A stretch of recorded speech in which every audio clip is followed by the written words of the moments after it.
नमस्कार जय जगन्नाथ स्वागत करुच्ची मोर यूट्यूब चैनल एजुकेशनल न्यूज़ को। आज 10/11/2025 जिला गृहरक्षी कार्यालय भद्रक गृहरक्षी चयन पर एक विज्ञापन जारी होती 4/11/2025 विज्ञापन संख्या 129 भद्रक जिला पुलिस खाली गृहरक्षी पदवी पूरण निमंते और मंजूरी प्राप्त पदवी संख्या वृद्धि संपर्क में गृह विभाग चिठी संख्या 242 तारीख 5/2/2025 एवं मान्यवर महासमदेष्टा गृहरक्षी ऑफिस आदेश नंबर 1429 गृहरक्षी ता 27/4/2025 रिख एवं चिठी नंबर 3793 गृहरक्षी ता 10/9/25 रिख क्रमे खाली 47 पदवी 139 पदवी को वृद्धि करा जायछि। भद्रक जिलार गृहरक्षी 92 बा 38 सामुद्रिक गृहरक्षी पदवी वृद्धि करा जायछि।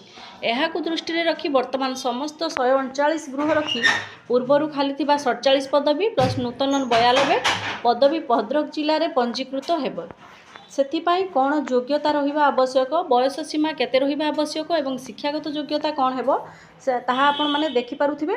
आपणकर खाली थिबा गृहरक्षी पदवी संख्या 113 पुरुष 26 महिला। एलिजिबिलिटी कौन ना आवेदनकारी भद्रक जिलार जेकोसी अंचलर बासिंदा होइथिबा आवश्यक।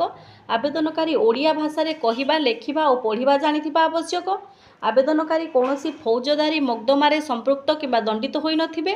आवेदनकारी सुस्थ सबल होइथिबे और शारीरिक विकलांग होई नथिबे।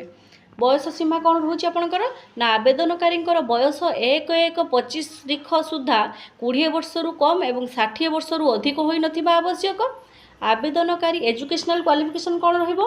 आवेदनकारी विद्यालय और गणशिक्षा विभाग द्वारा परिचालित एलपी स्टैंडर्ड बा निम्न प्राथमिक पंचम श्रेणी परीक्षा उत्तीर्ण होइथिबा आवश्यक। धन्यवाद। जदि संपूर्ण विवरणी चाहूथिबे बा अधिक किछि जानिबाकू चाहूथिबे ताहले मो टेलीग्राम ग्रुप रे जॉइन करी आपण यार संपूर्ण विवरणी को जानि परिबे। धन्यवाद।